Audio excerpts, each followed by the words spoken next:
Assalamualaikum warahmatullahi wabarakatuh. Shalom, Om Swastiastu, Namo Buddhaya, Salam Kebajikan, Rahayu.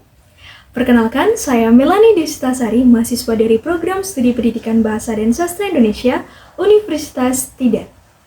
Pertama-tama, marilah kita panjatkan puji dan syukur kehadirat Allah Subhanahu wa Ta'ala. Karenanya, kita dapat diberikan kesehatan hingga saat ini. Selanjutnya, saya ucapkan terima kasih kepada Bapak Hari Wahyono, selaku dosen pengampu mata kuliah berbicara publik, atas bimbingan dan kesempatan yang telah diberikan. Video ini merupakan bagian dari tugas ujian akhir semester genap. Teman-teman sekalian, pada video kali ini kita akan membahas terkait penggunaan bahasa Indonesia yang terjadi saat ini. Namun sebelum itu, teman-teman pernah tidak mendengar fenomena campur kode? Atau bahkan teman-teman sering melakukannya tanpa disadari? Jadi, fenomena campur kode ini merupakan fenomena yang terjadi ketika seseorang menggunakan lebih dari satu bahasa dalam satu kalimat. Nah, saat ini kita sering jumpai pada penggunaan atau percakapan sehari-hari di kalangan usia remaja. Nah, sering terjadi pencampuran ini yakni dalam bahasa Indonesia dengan bahasa Inggris. Contoh ujarannya seperti ini. Yang pertama, aku udah upload tugas kemarin.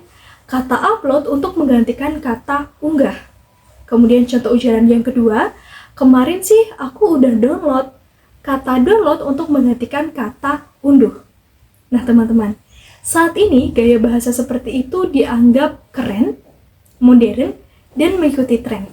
Tapi jika kita tidak menyikapinya dengan bijak, kebiasaan ini dapat berdampak pada keberlangsungan penggunaan bahasa Indonesia yang baik dan benar.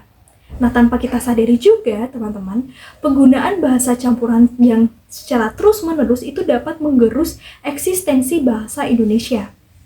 Nah, mengapa fenomena campur kode ini terjadi? Karena salah satu penyebabnya adalah adanya rasa gengsi untuk menggunakan bahasa Indonesia secara utuh. Banyak sekali penutur yang merasa lebih berkelas ketika menyisipkan bahasa asing dalam percakapannya. Namun mari kita ingat, teman-teman, bahwa menggunakan bahasa asing itu tidak membuat kita lebih keren, lebih hebat, lebih modern. Dan sangat disayangkan jika kita justru mengabaikan bahasa kita sendiri. Nah, lalu bagaimana seharusnya kita menggunakan bahasa Indonesia? Nah, teman-teman, berbahasa yang baik itu bukan berarti kaku. Tetapi setidaknya kita dapat memperhatikan 3 konsep berbahasa. Yang pertama, kita harus paham terkait tata bunyi atau fonologinya, yakni ketika kita melafalkan itu harus jelas dan tepat. Kemudian yang kedua adalah tata bahasanya, terkait dengan struktur kata dan kalimatnya. Yang ketiga yakni pemilihan kosakatanya. Nah, pemilihan kosakata ini kita hendaknya menghindari penggunaan bentuk yang terlalu santai pada konteks yang formal, teman-teman. Nah, bahasa Indonesia itu adalah bahasa pemersatu bangsa. Bahasa Indonesia telah mengikat keberagaman kita sejak Sumpah Pemuda itu dideklarasikan. Maka dari itu, mari kita lestarikan bahasa Indonesia dengan menggunakannya dengan bangga dan benar. Karena bahasa mencerminkan siapa kita. Cukup sekian dari saya. Terima kasih. Wassalamualaikum warahmatullahi wabarakatuh.